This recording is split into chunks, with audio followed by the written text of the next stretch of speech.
Sup Shredders, my name is Logan aka Spiderhands and welcome to SP Reviews, where today we have ourselves a track by an act named Bright Kelly titled Shake Till the Fever Is Gone. And if we switch over to here, I just want to say Shake Till the Fever Is Gone is a hell of a title for a song. I really vibe with that. I think that's clever. That's some clever wordplay we got here. He's looking up at the sky wondering when it's all gonna end. He looks like he's having a terrible time.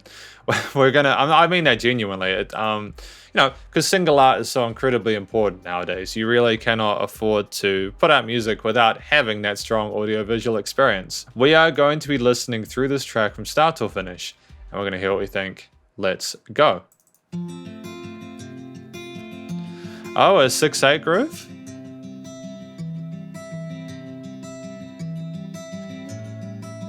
The guy's a phenomenal guitarist, isn't he, though? Bright Kelly. That finger style is sensational with those arpeggios. And there was like, again, we'll go back a little bit so we can hear his verse in full, but just a shout out to how instant it was. There was no hesitation. No, we weren't like, oh, should we wait like a second to have something before the guitar comes in? No, Bright Kelly cuts to the chase, and it's not even like, even though we had like a good like 15 seconds of that guitar, it was interesting enough and it ran through one or two times of itself. You don't get bored when songs, especially because this is a 3-minute song that's quite short, But yeah, no, well done. Well done so far. Bring down the old record player we found in that sorrow-strewn store in that $10 town. I'll dig up something to move to if you pour the wine. Damn, man. Dang, listen to that guy tell his story, talk about the record player and everything like that. It's he's got beautiful texture to his voice. It works really, really well with the guitar. It's quite distinctive. And it works as a nice contrast to the sort of rhythmic consistency of those guitar finger-picked arpeggios. Longing looks back through a sepia lens to nights at the barcade with all of our friends. You held my hand walking back on the 4th of July.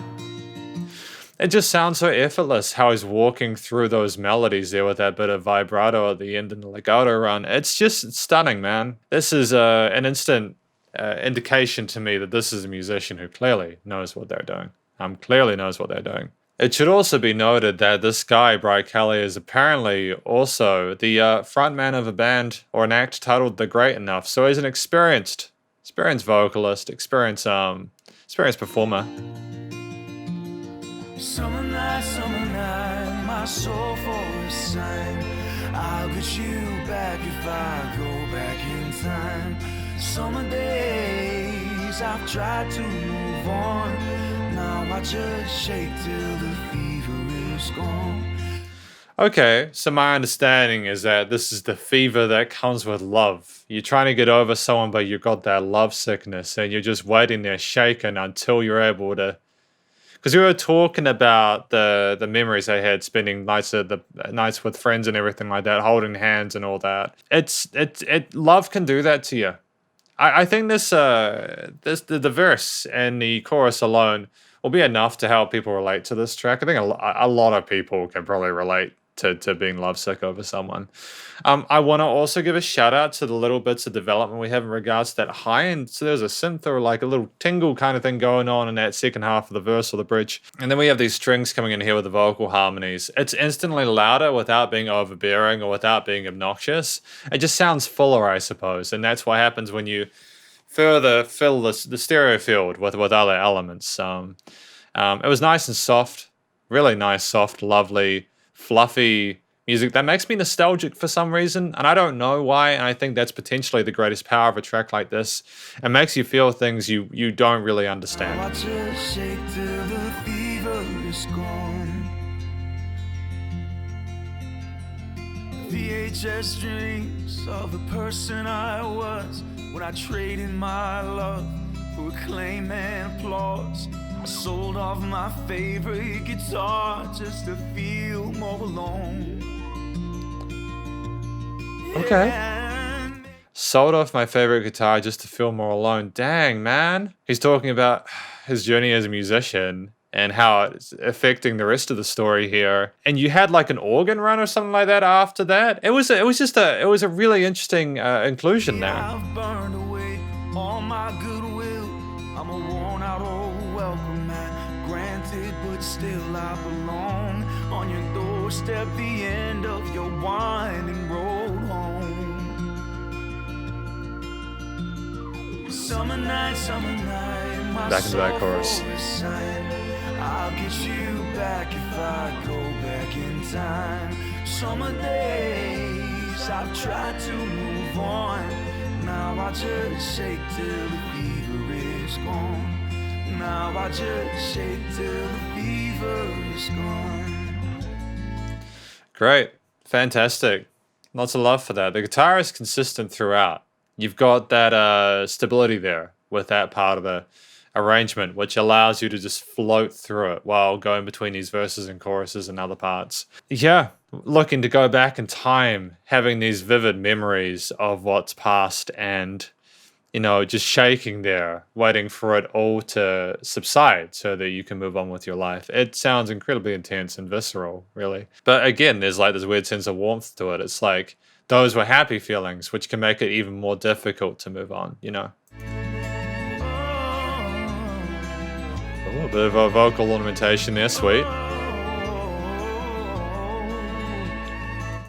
Okay, that was impressive. Again, I have to hand it to Bright Kelly. There's like 3 types of vocalists that I work with. There's the first type, which doesn't do any of that. That's fairly straightforward. They just sing the melodies and they don't really do any flashy stuff. There's the second type of vocalist I work with, and then they do that stuff all the time. And it can go one of 2 ways. Either it can be, oh my goodness, person's incredible, and it makes sense within the context of, oh, this is obnoxious and I really dislike it. But you know, Bright Kelly has waited until this part in the interlude where he's already really nailing his guitar parts, and there's other elements there that fit the atmosphere squarely enough that he's able to just do these vocal runs and make it more of an instrument rather than a source of a story.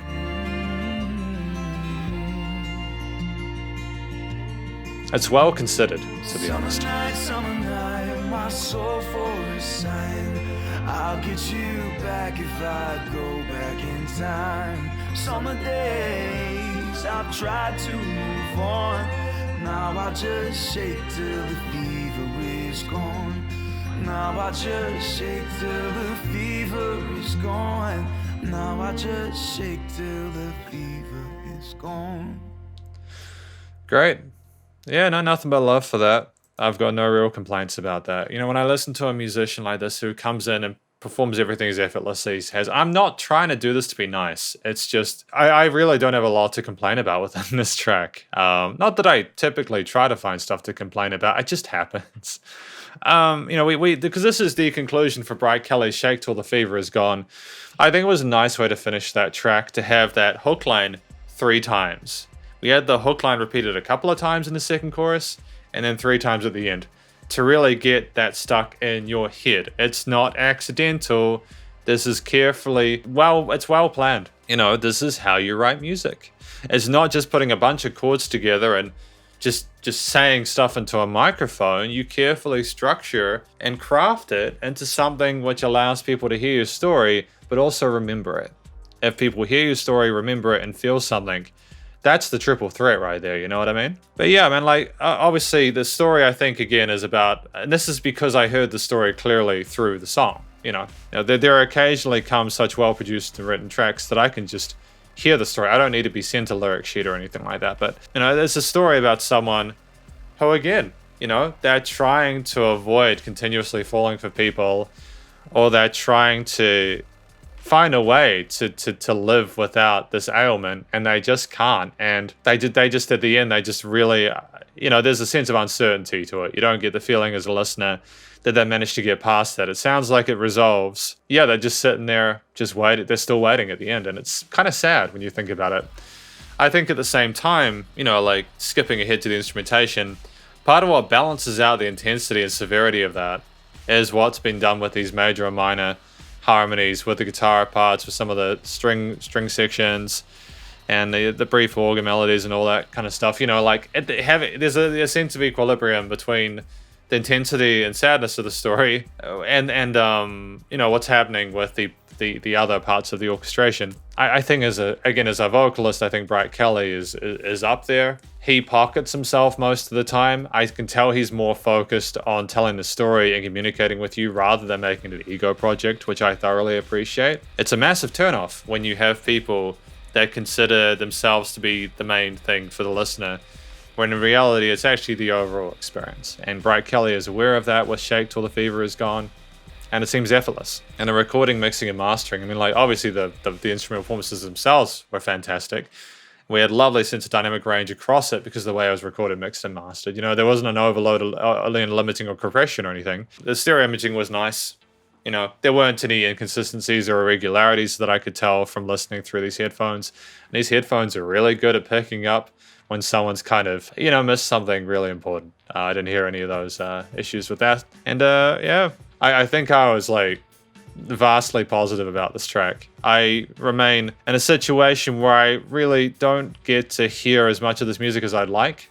So I'm thankful when I have someone like Bright Kelly come along to show me or give me even more motivation to hear a lot more like it. And so thank you to Bright Kelly for making music like this. No, it's awesome. It's just great stuff, man. But effectively, this is my review of Bright Kelly's Shake Till the Fever Is Gone. Hopefully you enjoyed it. If you did, please do go check out Bright Kelly's various social medias. And I'm sure this is going to be, I think it's going to be on all digital streaming platforms as of the 15th of March. This will be released after that date, so it'll be live for you to go check it out. Stay cool and stay safe, and please also remember to support your local musicians and artists at this point in time, as they need the help more than ever with all the crazy stuff going on in the world, and I will catch you in the next review. Spiderhands Out.